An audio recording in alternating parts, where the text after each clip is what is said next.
Ok, velkommen til en ny kveld med lagskveld. Vi kommer oss tilbake igjen etter påske. Vi håper at alle har hatt en utrolig fin påske og klar for å starte opp igjen. I kveld så har vi et nytt opplegg. Vi har en venn med oss fra England som skal prate om koronaviruset, noen ting man kan dra ut av den situasjonen vi i nå, den perioden vi nå, og det ser vi frem til. Jeg skal ta og presentere han ganske snart.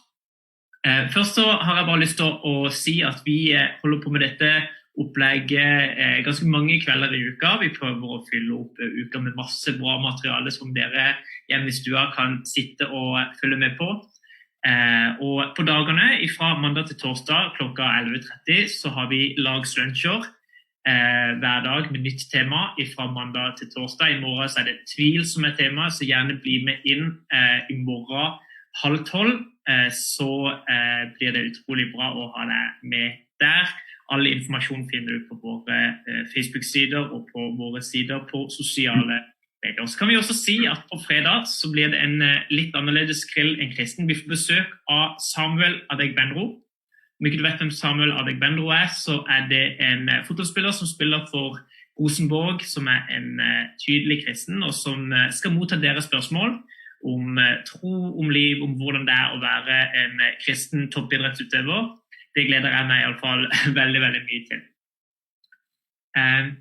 I tillegg så vil jeg informere om, jeg vil oppmuntre dere til å stille dere spørsmål i kveld. Det kan dere gjøre på 2 måter. Så skal Michael prøve å svare så godt han kan når han ferdig med det. Den ene måten du kan gjøre det på, det å skrive det inn enten på norsk eller på engelsk i Facebook-kommentarfeltet, så skal jeg ta og videreformidle til han på slutten. Det en mulighet. Om du vil skrive det på engelsk, så det helt topp. Om ikke, så skal jeg prøve å oversette det så godt jeg kan. En annen mulighet det å følge den linken som med i dette innlegget, i denne direkte sendingen. Så blir du rett og slett med oss på Zoom, og dermed så kan du rett og slett komme med oss fra din stue og bli med oss og kunne stille dine spørsmål egentlig ansikt til ansikt til Michael. Da må du bare komme inn og så skrive en melding i chatten eller trykke på løfte hånd-funksjonen, så du med oss der. Så vi håper på at folk deltar også på det. Okay, I'm going to switch over to another language so that you will understand me, Michael. You probably didn't understand a word of what I just said. I'm not, sorry. So, Michael, could you please tell us a bit about who you are and what do you do in Britain? Great. So my name is Michaael Ots. That surname is not actually British. It's Estonian originally. That's where my father's side of the family come from. But I was born and brought up here in the UK and grew up in a city called Leicester, studied in Scotland, in Edinburgh. Lived for about half my life in a town called Bournemouth on the south coast of England. But for the last few months, I've been living in a place called Marlow, which you probably haven't heard of because no one in England has heard of it either. It's a small town about half an hour west of London. So that's where I moved in November. I got married just in January. And so I live here with my wife. And normally I would be speaking at events at universities, both here in the UK, but in other parts of Europe as well. traveling a lot to speak at events like that. Obviously, that's not happening at the moment, but this is very much home and base. My job really is to explain something of the relevance of the Christian faith, particularly in student contexts, and to engage often with the kind of questions that people might have off the back of that. That's great. So the mission weeks and the skeptic weeks that we also do in Norway, you do that all over Europe. Yeah, in fact, I've had a number of weeks in Norway, not recently actually, but when the Skeptic Week started, I think probably about 10 years ago now, I came several times to Ålesund and Volda and Bergen and Tromsø. In fact, I was just watching a video yesterday, and there was a guy who was a professor from Tromsø University, and I was thinking, I was there just a few years ago. So many happy memories from different universities around. Oh, and of course Oslo as well. Oh, that's great. That's great. I reckon you actually were attending the very first one being organised in Norwegian soil. Yeah, I think it was. So it was nice. It's nice to be there at the beginning. So yeah, that's great. Okay, so we are like in a very special period of time at the moment. So how is sort of the coronavirus situation affecting both you personally and the country of the UK, the country of England as well? How is it affecting you guys? Yeah, so we've been in lockdown now for just over 3 weeks. That was extended yesterday for the foreseeable future. So there's no evidence that that's going to kind of end anytime soon. They reckon in terms of cases that things are plateauing, which is good news. But the bad news is that currently there's in the region of about 900 people a day who are reporting dying of coronavirus or associated things with it. So that's pretty big. And there's some suggestion that kind of at the end of things, actually the number of deaths in the UK will be up there, possibly the greatest in Europe. So it's obviously it's a big thing. Nationally, it's obviously like everywhere else in the world, at the front of the news every day. And our lockdown is not as strict as some parts of Europe, so we're still able to get out to exercise, which is good. So how it's affecting us, my wife's a pilot, an airline pilot, so it's obviously massively affecting her because there are very few flights happening at the moment. She did do a flight just over a week ago, a cargo flight, of which there are still some going on. But it's been an uncertain time for her because obviously we don't know how long this is going to go on for, how that's ultimately going to affect the airline industry, her job and so on. So that's been tough. For me personally, obviously it's meant I can't travel. So normally I would be in different parts of Europe over these weeks. I should have been in Belarus a couple of weeks ago. I should be going to the Netherlands next week. I'm not doing either of those for obvious reasons. Although one of the things I have been able to do are things like this. So I found myself traveling all over Europe by Zoom. And there are certain advantages to that. It's obviously a lot cheaper than getting in a plane. And the nice thing is when the event finishes, I'm just back home so I can go and have dinner next door. So hey, there are some positives. Obviously, I miss the kind of face-to-face interaction. And it's nice when you can speak at an event and then chat to people. For me, actually, I find often more enjoyable than actually giving talks is engaging with people kind of one-to-one after an event or being able to discuss in groups. Obviously, that's not so easy to do in an online forum. So for both of us, we're at home, but making the most of the spring weather. We've had lovely weather lately here, so we've been able to get out and cycle. We live in a flat that's got a veranda, so we can sit outside. So we are really thankful, actually, because there are many people here in the UK for whom it will be much worse. You know, people living in apartments in the middle of cities where they don't have any outdoor space, where they just are locked in quite literally. We're also really thankful because we got married in January. Originally, we were planning to get married in May. Oh, that wouldn't be possible. Last summer to bring it forwards. Obviously, no knowledge of what was going to happen, but if we had been planning to get married in May, we wouldn't be able to. So we're thankful that we're together and that we got married when we did. That's good. Okay, congratulations on getting married. That's a big step. All right, so I'm glad to see that people are joining us for the Zoom. If you do have a question, please just type in it type it into the chat room already, and we'll put you on the screen at the end of it. If you also have a question that you want me to sort of ask Michael at the end of it, please just type it in the comment section, and we'll make sure to do that at the end. So just do it when he's speaking, just type in your questions on the way. So I'm looking forward to this. I'll put my screen out. I'll go back, and I'm looking forward to hear what you have to say to us today. So, all right. Thanks, bye. John. Great. Well, thanks so much for having me to speak. As I said, it's been a joy to come to Norway on many occasions over the last 10 years or so and speak at some of the universities around the country. And in many ways, I wish I could be there physically, because you live in one of the most beautiful parts of the world. And I've got many happy memories, not just of the universities, but of traveling around some of the beautiful parts of your country. And I do hope that I'll be able to come back at some point in the future. But it's great to be able to share with you in this event tonight. And thanks so much for joining us, whether it's on Facebook or here in the Zoom room. We really do want to encourage you to ask questions. So if at any point during the talk this evening, anything I say provokes questions, please feel at liberty. Please feel free to be able to ask those questions, either on the comments section, in the chat, or at the end physically. You can put your hand up virtually in the Zoom room, and we'll let you ask your question. But we really want to encourage you to do that. We won't at all be offended if you disagree with what I've said. We'd love you to engage in that way. And the nature of talks like this is that they raise questions that the talk itself won't always be able to answer itself. So please do that. But it's hard to imagine, isn't it, just how it would have been hard to imagine just how much our world has changed over the last month. I don't know what you were doing 4 or 5 weeks ago. My wife and I were skiing in Austria. It's where we'd met the year before, and we were having a wonderful week there in the Austrian Alps. And it was hard to imagine that in the space of just 1 month, we would go from the freedom to travel across Europe, to ski on beautiful mountains, to being locked into our homes, only able to travel outside our homes to exercise within a few miles of our house, or to the supermarket to buy food.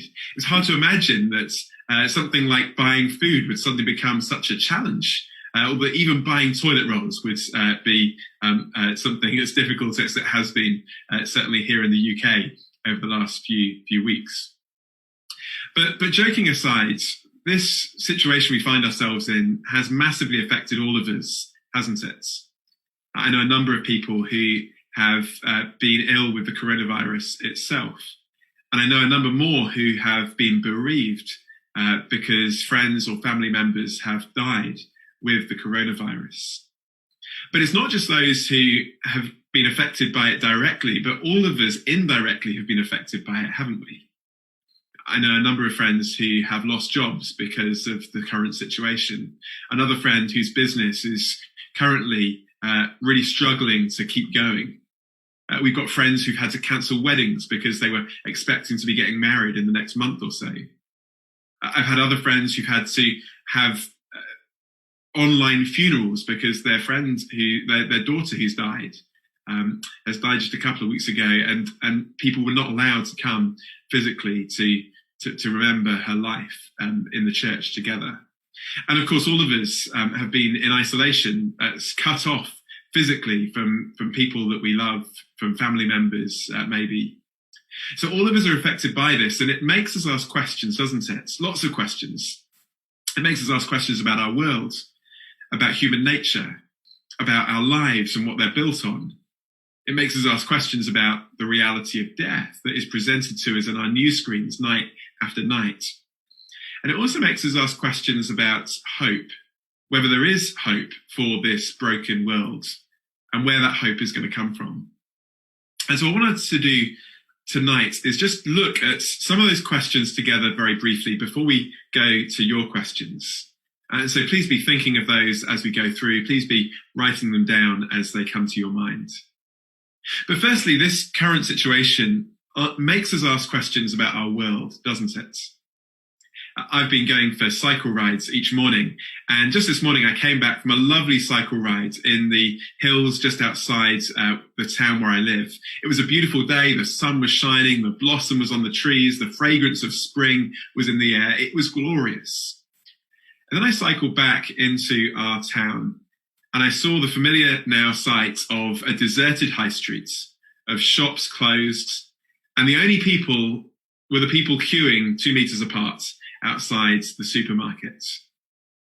And it reminded me that although this world we live in at times can be so beautiful, it is also broken, isn't it? We live in a world that can be filled with wonderful, wonderful things. But we also live in a world that is filled with earthquakes and tsunamis and cancers and viruses, and in particular the coronavirus. And the question is, how do we make sense of both the beauty of our world on the one hand and the brokenness that we see in our world on the other? How do we make sense of the fact that our world on the one hand can seem so wonderful and at the other that it can seem so awful? How do we explain that? Well, some people explain our world this way. They say, well, it's just the way it is. We are ultimately just the end product of a process where the strong have survived at the expense of the weak, the process of evolution. And therefore, this is just what we should expect. What we see in the coronavirus pandemic is a very good example of the strong surviving and the weak not surviving. But while that may be what some people would say, I would suggest that's not how most of us live, is it? Because most of us betray the fact that actually we think that everyone does have value, that it shouldn't just be the strong that survive. We've seen communities coming together to help the vulnerable, the weak, and those who cannot help themselves. We've seen people in hospitals risking their lives to care for the sick. Because instinctively we feel that everyone has value, that actually the strong shouldn't survive at the expense of the weak. So how do we explain the world in which we live and the way that we act in that world? Well, one of the things I find attractive about the Christian faith is the way that it makes sense of the reality of what I see around me in the world. That's not to say that it exhaustively answers all of my questions. It doesn't. And actually, Christianity raises questions that I might want to ask that I wasn't even asking before. But it does help me to understand some of the things I experience as I look around our world. Firstly, it helps me to understand the goodness of our world, because the Bible says that our world is the purposeful creation of a good God. And the echoed refrain in the Bible story of creation is that this world is good. It's good because God made it, and it's filled with beauty and goodness and so many things for us to enjoy. The Bible also says that the world we live in is a world where we as human beings have real value because we're created in his image.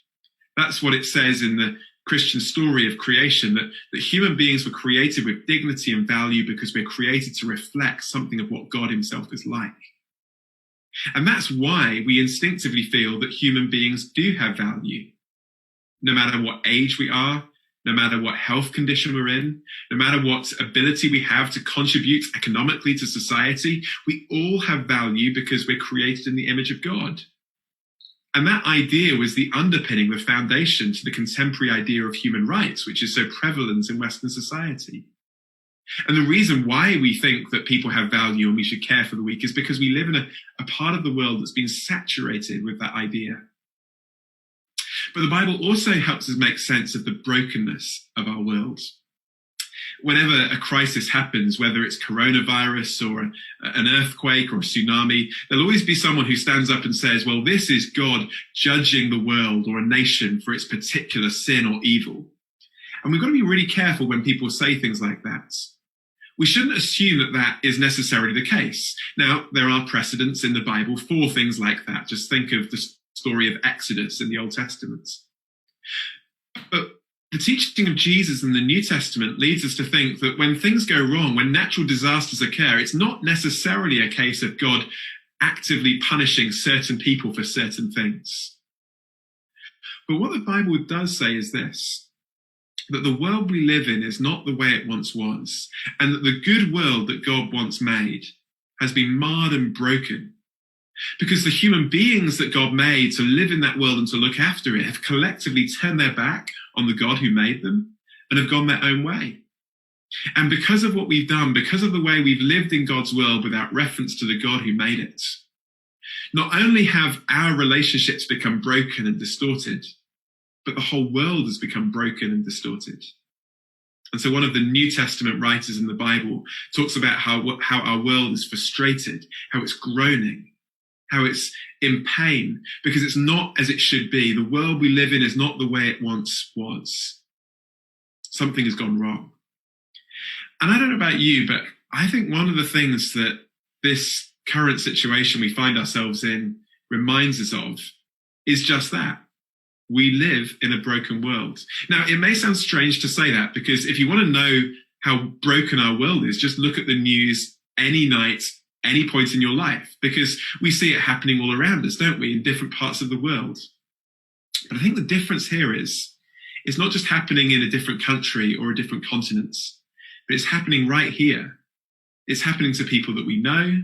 It's happening in Europe. Europe isn't normally the epicenter of global catastrophes, at least not in our experience in our lifetime, is it? And what we're reminded of is that this world we live in is broken and fragile.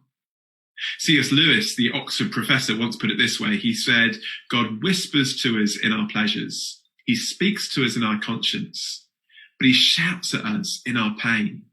It's his megaphone to rouse a deaf world. So when we ask questions about our world, the first thing we need to admit is that actually our world is broken. And the Bible says that sense of brokenness is completely right, because our world is not the way it should be. But secondly, I think the current coronavirus pandemic makes us ask questions not just about the world in general, but it makes us ask questions about human nature as well, doesn't it? Because I think one of the things that the pandemic has shown is both the best and the worst of human nature. We've seen people being incredibly selfless and people also being incredibly selfish. We've seen people in the health professions sacrificially, tirelessly devoting their time and energies, risking their health, their lives to help others through this tragic and terrible disease. We've seen in our own country of the United Kingdom, 500,000 people in one day volunteer to help the health service. So keen people are to be able to make a difference. We've seen communities coming together, not physically, but in different ways to help those who are vulnerable and sick, those who are isolated and alone. We've seen loads of wonderful examples of human nature, but we've also seen, haven't we, people being selfish. Here in the UK, we've seen people stockpiling toilet rolls and essential provisions. We've seen other people struggling to get what they need because of other people's selfishness.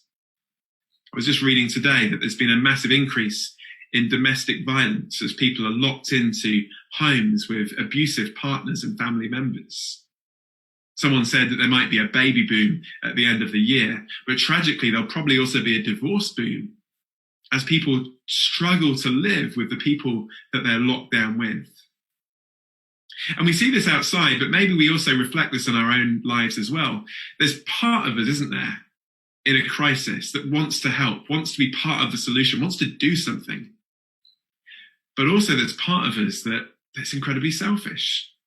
There's part of us that's so destructive that makes it hard to love the people that we're stuck inside with sometimes. And we feel the tensions and the selfishness coming out as we find ourselves locked into a situation, maybe living with family members far more than we normally would. How do we explain the good and the bad that we see in human nature, the good, the bad that we might experience in ourselves? Well, Christianity, again, I think accounts for both of those things. Because the Bible says, being created in the image of God, we are capable of great acts of love and kindness and creativity and selflessness, because that's what God is like. He is good and he is loving. But because we've turned our backs on the source of love itself, God himself, we're also capable of the opposite, aren't we? We're capable of being selfish. We're capable of hurting other people. And we're so often thinking about number one, ourselves. And so that's why we don't just need saving from coronavirus. Actually, that's why I think we need saving from ourselves, don't we? Because we see there's this destructive side in human nature that comes out at times like this, that is evidence that actually we're not the people that even in our best moments we want to be. And again, I find this wonderful because the Christian faith doesn't just offer moral guidelines of how we can try and live a better life. It does something far more wonderful. The Christian faith offers freedom from that destructive side of our human nature that drags us down to be less than the people we want to be. It offers forgiveness for the way that we have lived and the offer of transformation that we might be able to live differently. And it roots all of that in the event of Jesus' death and resurrection, an event we were just thinking about just a few days ago on the Easter weekend. The idea that in the death of Jesus, he was making it possible for us to be forgiven, that he was taking all of our selfishness, all of our greed, all of our self-centeredness upon himself so that we could be forgiven. And then because of that experience of forgiveness, we could be changed so that we could become parts of the answer, the agents of change that can bring hope to our broken world. We've seen the best and the worst of human nature, and in Jesus we see an answer to that brokenness that we feel in ourselves as well. But the third thing I think this coronavirus pandemic makes us think about is this. It makes us think about the foundation of our lives, or the center of our identity. You see, many things that seemed very certain and predictable a few weeks ago for many people in the world, maybe for many of us, now seem very uncertain. Jobs, careers, even relationships, plans, they're all up in the air, aren't they? Things that seem so secure now seem so fragile. And yet the reality is our lives are always fragile, aren't they? We can build our lives on a career, a job, a relationship. And yet the reality is that none of these things will last forever. We may have a wonderful job, a wonderful career, a wonderful marriage, but the reality is at some point in our lives, these things on which we build our lives and where we find our identity will be stripped away by redundancy, by retirement, by death. And so the question is there something in life that can be a foundation strong enough to withstand any crisis and any situation and any circumstance? And what I want to say as a Christian is this. Christianity doesn't deny the importance of relationships, of careers, of jobs. These things are important. And it's not wrong to get a sense of self-worth and identity from our relationships, from our jobs, from our careers, from our studies. These things are important. And actually, when they're stripped away, we find we lose part of our identity. That's why it's so hard to be locked down for an indefinite period of time, because we lose part of who we are. But what the Christian faith does offer is this. It offers us a ground and a basis to our identity that nothing can shake. You see, it says that if you come to know the forgiveness of Jesus, you also can enter into a relationship with God that nothing can shake and nothing can change. Not into a religion of rules and rituals, but into a living, active relationship with a God who knows you and a God who's with you. A God who isn't bound by social distancing, a God who by his Spirit can be with you in your life, a God who promises that nothing will separate you from his love. That's a promise that God makes to us.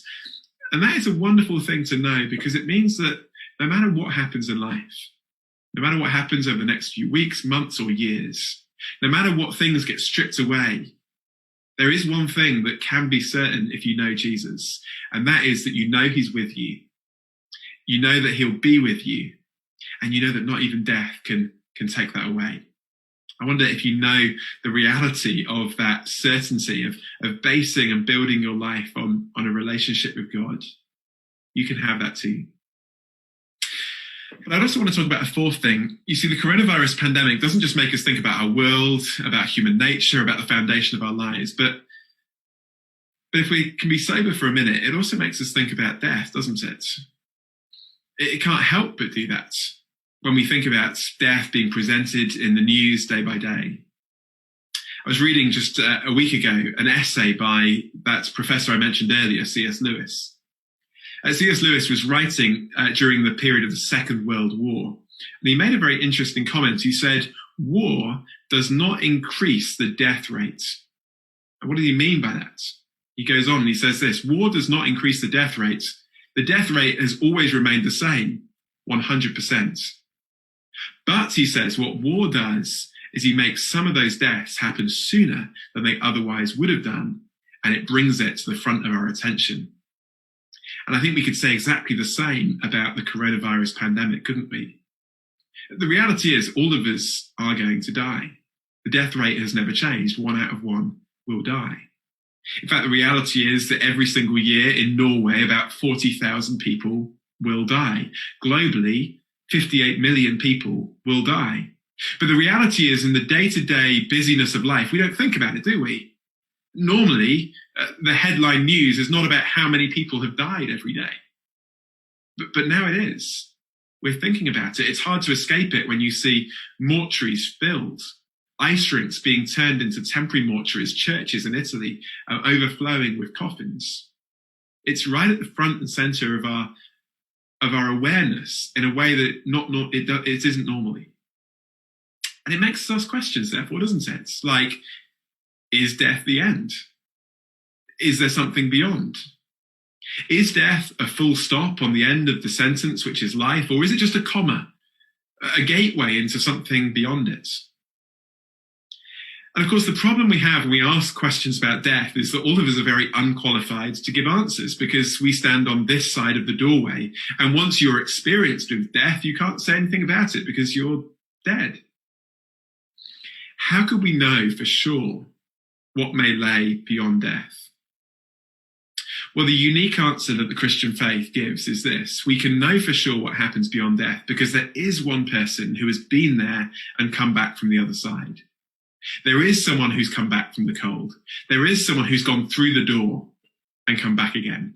And that claim, of course, is the claim that we were thinking about just 2 days ago in the Easter Sunday celebration, that Jesus himself not only died, but rose again. Now, many people, when they hear a claim like that, particularly in our 21st century secular Western minds, say, how can we believe that? Isn't that just some kind of fairy story, some make-believe thing for religious people to think about on Easter weekends? But the thing is, actually, no, it's not that. There's actually strong historical basis for this claim of Jesus' resurrection, which is worth investigating and looking into. And the reason why people first believed in the resurrection of Jesus was not because they were somehow simplistic and they just thought that somehow dead people came back to life. Look, people 2,000 years ago knew that dead people stayed dead just as much as we know that dead people stay dead. But the question is, why? Why did a group of people who were just as unlikely to believe this as we are believe it? Why did they then turn the world upside down on the basis of this conviction? And how come this idea of resurrection spread so rapidly when, in theory, it should have been so easy to squash when the evidence would have been all to hand? But somehow it didn't get squashed, and somehow this idea spread. And I just encourage you, if you're skeptical or not convinced of it, to really look into the evidence for yourself. Because many skeptics have and have changed their mind based on what they've seen. Because if it's true that Jesus did rise from the dead, then we know what happens beyond death, because Jesus not only has the answer, he is the answer. And we can trust him with our own deaths. Look, I'm nearly through, but there's one final thing I'd like us to think about, and it's this. Coronavirus doesn't just make us think about our world, human nature. It doesn't just make us think about our lives, about death. But finally, it also makes us think about our need for hope. I don't know about you, but one of the things I found happening over the last few weeks has been that I keep checking my phone and keep checking the news more than I normally would. I check the news on a daily basis normally, but now I find myself doing it every half an hour or so. Why is it that we are so addicted to looking at what's happening in our world and our countries? Well, on the one hand, of course, it's important when things affect us to know what's going on. But I think there's something more than that. I think actually all of us are looking for hope. All of us long for good news in a world that seems to be filled with just so much bad news. And we long for there to be some glimmer of hope on the horizon, the news that a vaccine is finally going to be announced, or better testing, or a decline in the rate of infection, or some kind of hope that this situation is going to change. And yet, so often, our hopes are dashed, or at least there doesn't seem to be much hope around. Now, how does Christianity offer hope? Well, can I say, firstly, how it doesn't offer hope, or rather what it isn't? The Christian hope is not that if you're a Christian and know Jesus, you're somehow immune to coronavirus. Of course, that's not the case. Christians will get the coronavirus just as people who are not will get it. Secondly, Christianity doesn't offer the guarantee of healing for those who do get coronavirus. Christians will sometimes die of coronavirus, just as others will sometimes die of it too. So what does Christianity have to offer? Well, what I would suggest is what Christianity offers is not less than those things, but actually more than those things. I saw a cartoon recently in a newspaper that kind of made me laugh. It was a picture of God looking at the world, planet Earth. And next to God was an angel, and the angel was speaking to God. And the angel said this: "Why don't you try turning the whole thing off and turning it back on again?" Well, I guess that's what we do with our computers when they go wrong, and maybe God could do that with the world. Now, of course, it made me laugh, but actually, as a Christian, there's an element of truth in that. Because the Christian worldview is this. The Bible storyline says this, that one day God is going to, as it were, restart his world. He's going to remake it, and he's going to transform it. And everything that's gone wrong about this world as we know it now, and all the brokenness that we experience in this world now, is one day going to be dealt with and done away with. See, the Christian story says two things. Firstly, that the world we live in is not the way it once was. But secondly, it says it's not the way it one day will be. There's this beautiful picture of how God is one day going to remake this world, getting rid of suffering and pain and disease and death and heartache and agony. It's a wonderful picture of a world made new. Not some kind of pipe dream of some ethereal heaven, but this physical creation restored and transformed. In Tolkien's Lord of the Rings, there's this wonderful moment where Frodo wakes up at the end of the story to discover that, against all expectations, he isn't dead. And he sees his friends, and he sees Gandalf, and he sees that they're not dead. And then he says to Gandalf, he says, "Gandalf, is everything sad going to come untrue?" And in many ways, Tolkien's Christian faith comes through in that, because what he's saying is that there is a day in the future when everything sad is going to come untrue. And when Jesus is going to restart and remake his world. And that gives you hope, a hope that can go beyond death and the brokenness of our world, to say that God knows and that he cares. And can I say, this hope, it really does make a difference to the way people live. Can I just give you two illustrations before I finish? The first illustration comes from almost 2,000 years ago. When the Christian faith started spreading across the Roman Empire, there were a number of great, well, not strictly pandemics, but epidemics that broke out in the Roman Empire in the first few hundred years. Epidemics that were so severe that sometimes up to 25% of the population of some of those cities were wiped out by these terrible plagues. But the social historian Rodney Stark notes something that happened during those periods of plague. And he notes that whilst the population of the Roman Empire was declining rapidly, the numbers of people claiming to be Christian was rising dramatically. Now, why should that happen? Well, he noted what happened was this. In the great plagues of the Roman Empire, many people at the first sight of plague would flee to save their own lives. And of course, tragically, they would take the plague with them on many occasions, just as we've seen recently as people travel taking the plague globally on flights and in different ways. Why did they do that? Because they didn't want to die. And so they rescued or tried to save themselves, and often at the expense of others. But he noted that actually Christians did something different. And this was documented not just in Christian sources, but even Roman emperors noted that this was happening, Christians, at the risk of their own lives, stayed. They stayed to care for the sick around them in their families and in their communities. And in doing so, some of them died, but others survived because there was a much higher chance of surviving the plagues if you were cared for. And Christians were caring for people in a way that others on the whole were not. So Christians survived the plague more than people who weren't. But something else happened.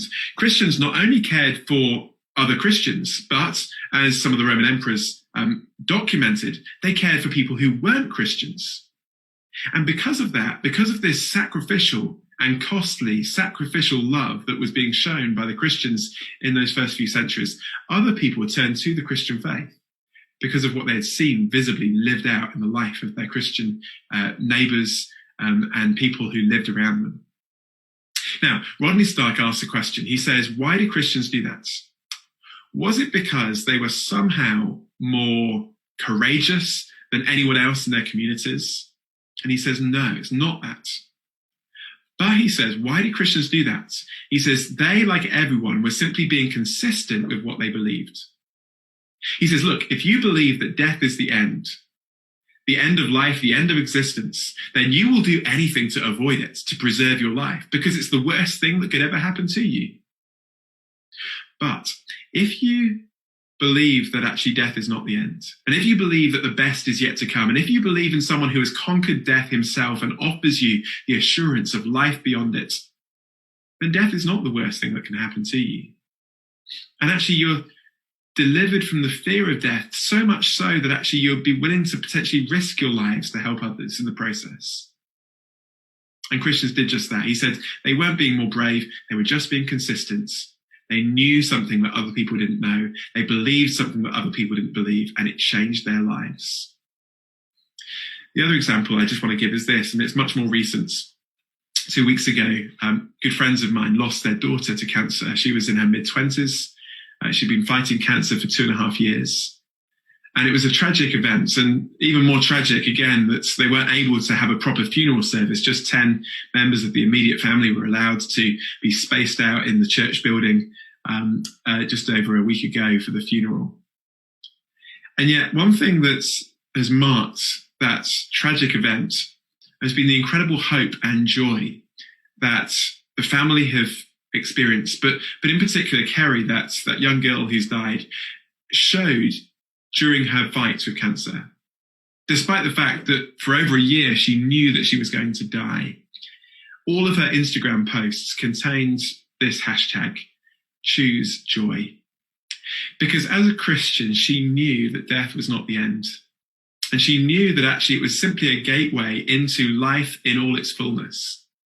She knew that this was just a blip on the road. This was not the end of the story. And therefore she could choose joy, not always happiness, but joy, the joy that comes from knowing real hope, the hope that Jesus and his resurrection can bring. And my question is, do you know that hope? A hope that not even death could take away. But I don't know what you think about this. We'll go to questions in a minute. So please do be thinking about these questions, be writing them down in the chat, on the Facebook feed, or be ready to ask them in a moment in the room. But can I just say, maybe you're watching this and you're saying, hey, I just think this is rubbish. I don't believe all this stuff about resurrection. I don't believe the Bible story. And if that is what you're thinking, can I just say a couple of things? Firstly, thank you for watching and thank you for listening. You could have tuned out a long time ago and you stayed with us up to this point. So thank you for doing that. We genuinely are grateful for the way that you've been willing to engage in this. But secondly, if you are going to dismiss the Christian story and what we've had to say, firstly, how are you going to account for the way our world is? How are you going to account for that sense of human dignity that we intrinsically feel? How are you going to account for the goodness and the brokenness of human nature? And where are you going to find hope? Hope that can go beyond death itself. And in particular, what are you going to make of Jesus, his life, death, and resurrection? And if you're thinking that, can I just encourage you, why not take one of the accounts of Jesus' life and just read it for yourself? Get into some of the first century, first-hand evidence and investigate it. The Liget group have got copies of a book called Uncover. I've got the English version here. They've got it in Norwegian. They'd love to send you a copy. It's basically just one of the accounts of Jesus' life from the first century, but also with discussion questions and some explanation notes and video links and stuff like that will help you look into it more. We'd love to get a copy to you. So just send a direct message on Facebook to the hosts of this event, and they would love to send one to you. They've got lots of copies. They'll send it for you too in the post. Maybe you'd like to find out more about this. When we finish, John's going to explain about what's happening after this, different things that the group are putting on where you can investigate further. We'd love to help you engage and investigate to keep asking questions. But can I just say, there may be some people who are watching this. I don't know who's watching this tonight, but there may be some people, and as you've listened, you may be thinking, actually, this does seem to make sense. It does seem to make sense of the world in which we live. And of course, it doesn't answer all our questions, and it doesn't claim to, but it does offer hope. And we do need hope. And maybe you're just thinking, how could I know the hope, this hope for myself? How could I know the reality of a relationship with God that nothing could shake or break? How could I know the reality that Jesus can be with me, not even through life, but death itself, and can offer me this hope that Kerry knew, that Christians knew 2,000 years ago, that we know today?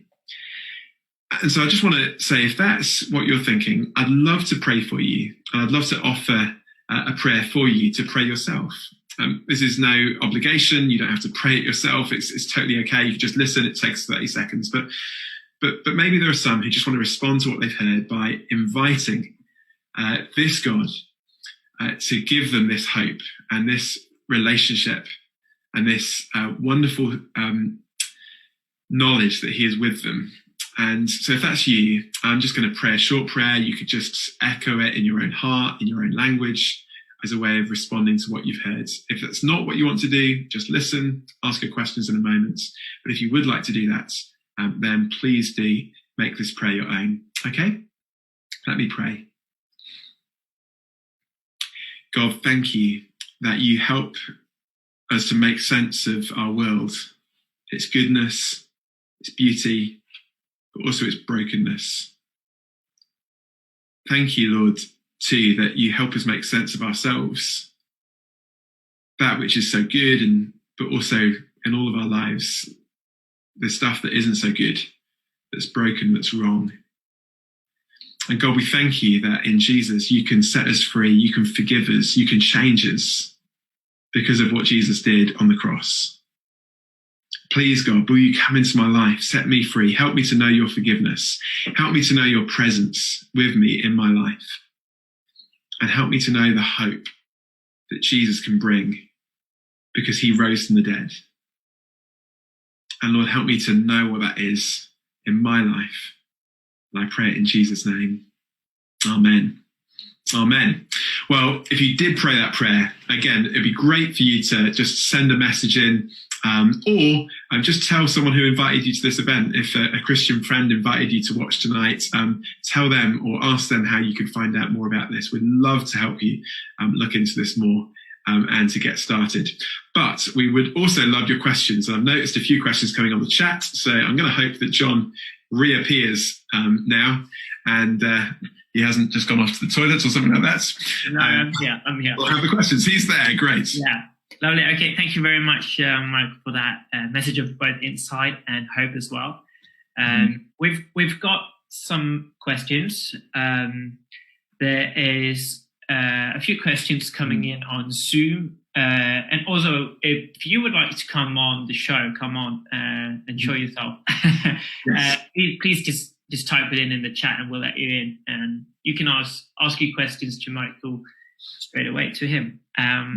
But you can raise your hand, I think, virtually as well. If you you can do that virtually. So, but you could type it in the chat if that's easier. Yeah, sure. So, but either way, there's been 3 questions coming in from someone called Jay. Perhaps some of you suspect it's me that has gone undercover because my name is John. That would be false. But either way, there are 3 questions coming in. They're all quite good questions. So the first one, Michael, is.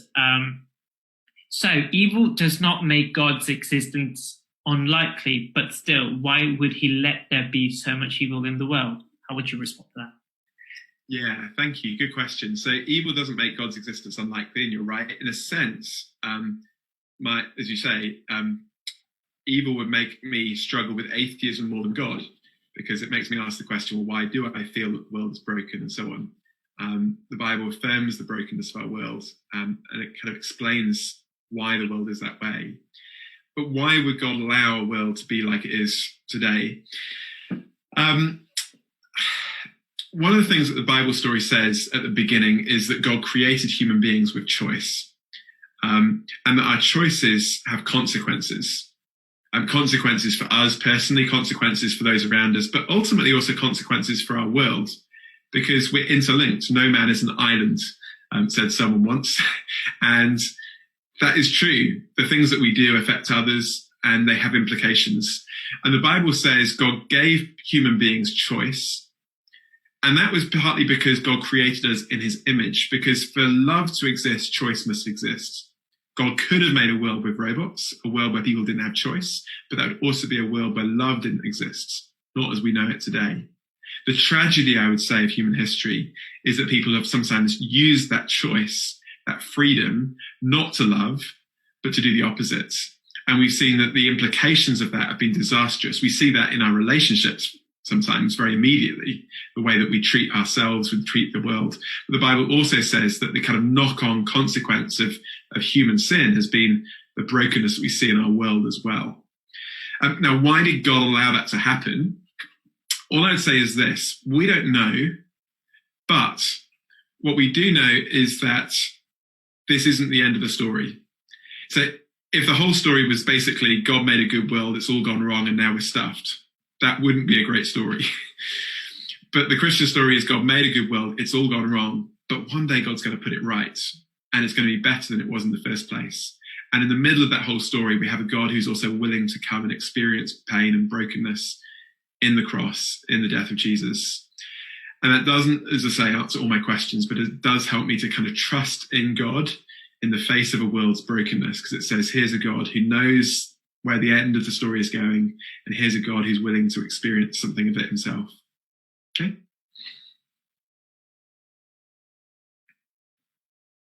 Oh, you've gone on mute, John. Sorry, thank you. Okay, thank you for that. Unfortunately.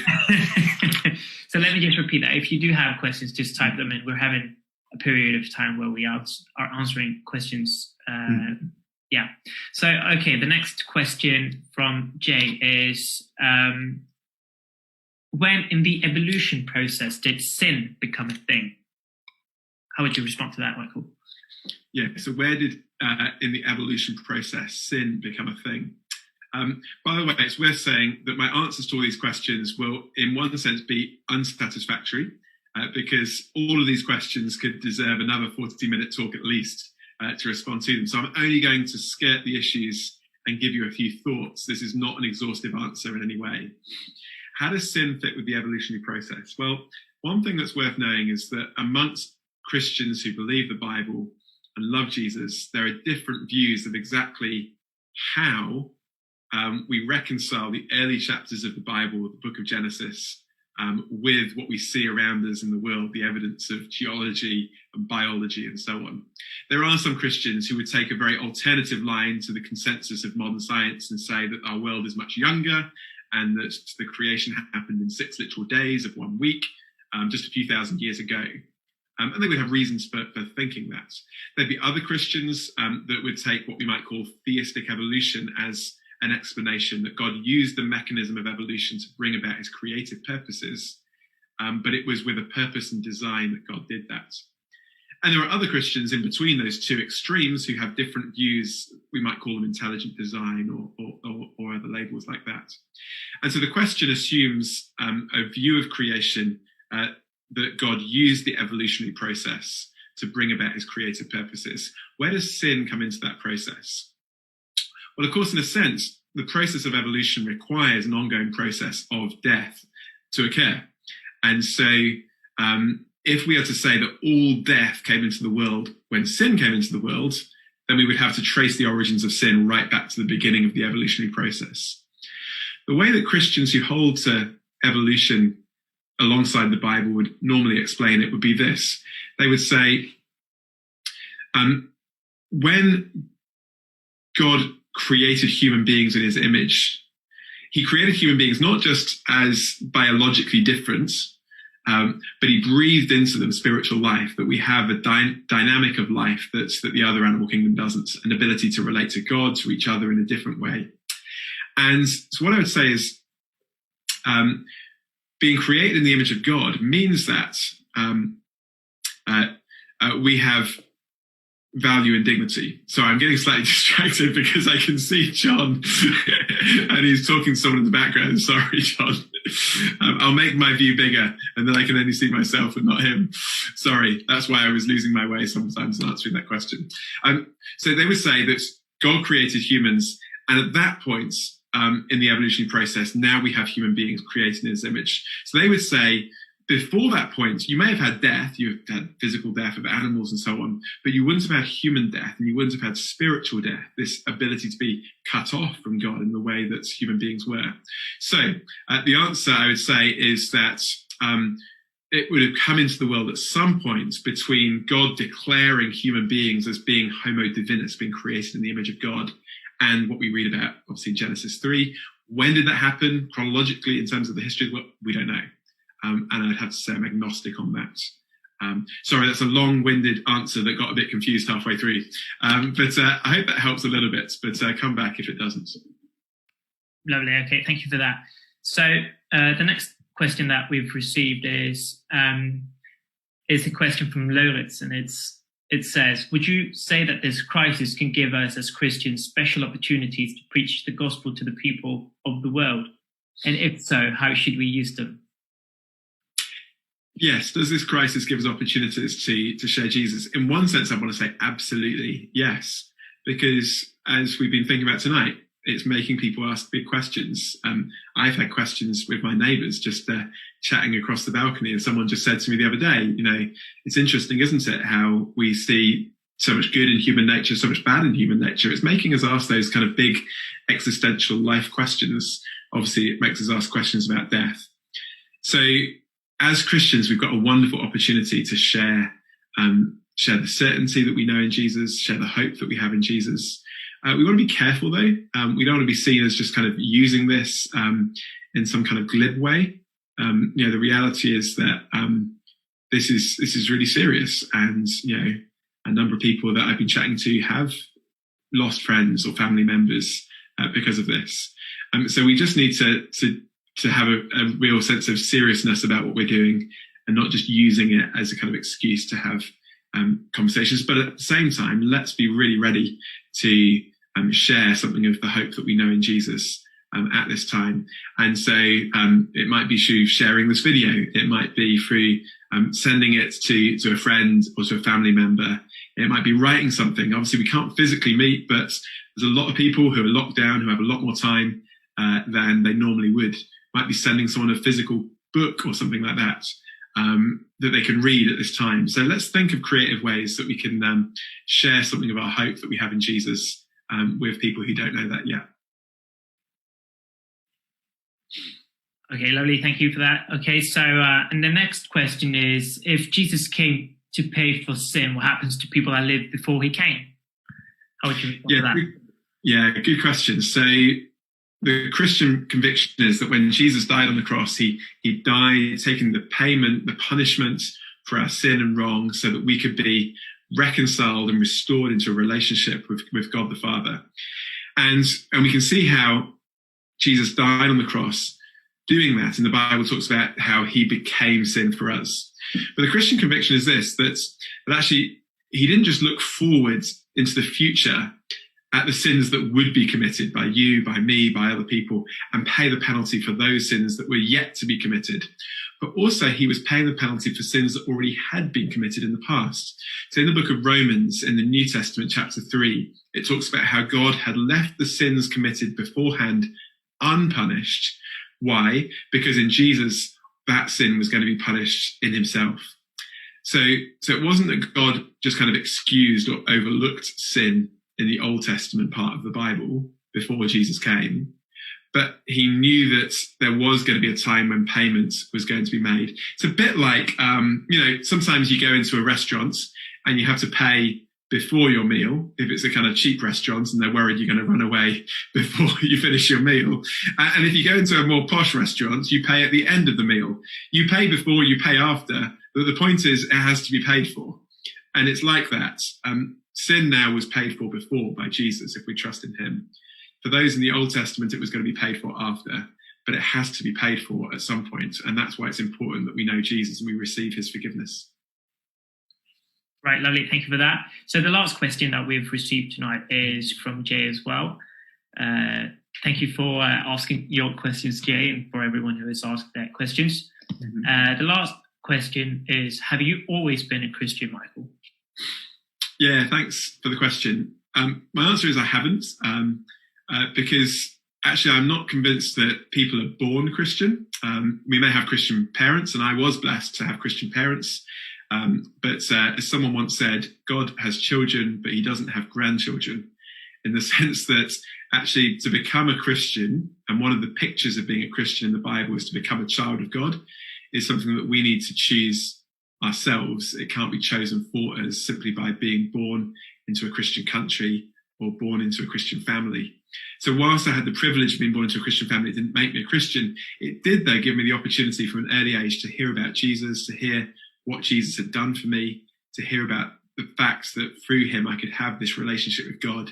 And so at quite an early age, actually, about the age of 7 or 8, I remember one Sunday coming home from our little class that we had at our church for children, and praying just on my own on the end of my bed and just saying to God, God, please, will you forgive me? Will you come into my life? Will you help me to know a friendship with you from this day onwards?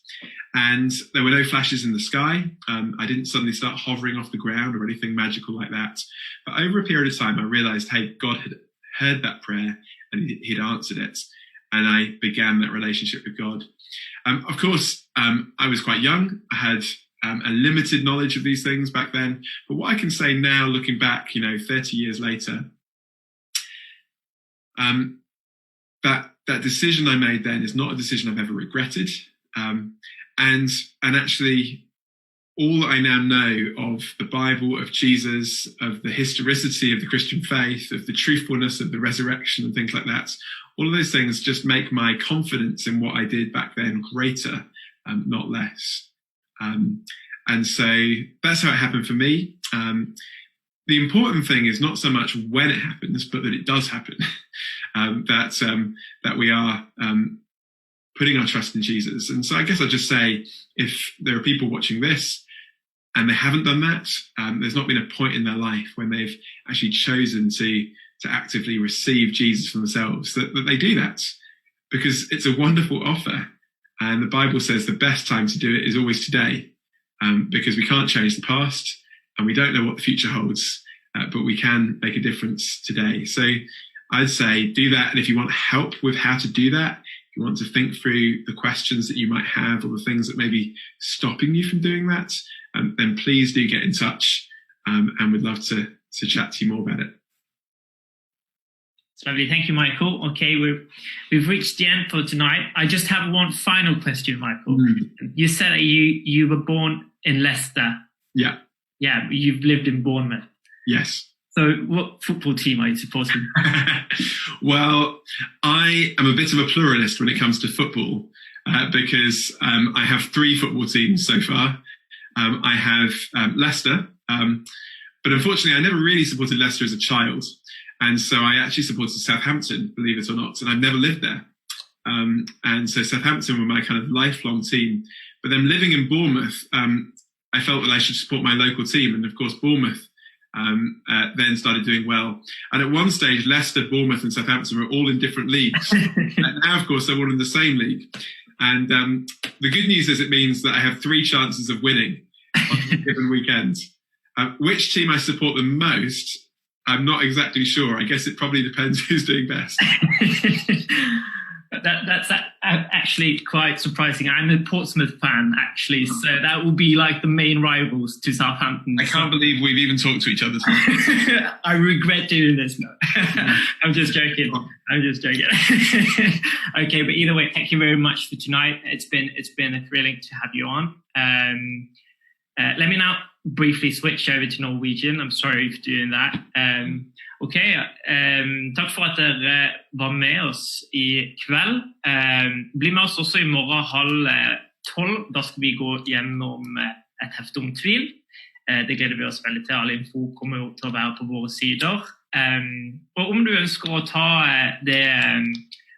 det som Michael har pratet om I kveld, og prate videre om disse tingene, ta oss og send oss en melding, så kommer vi til å nå ut til dere, og vi vil gjerne diskutere disse tingene enda mer. Bortsett fra det, så håper vi at vi ser dere snart igjen, og håper at dere får en fantastisk fin kveld. Så nå det over ut herifra. Ha det godt.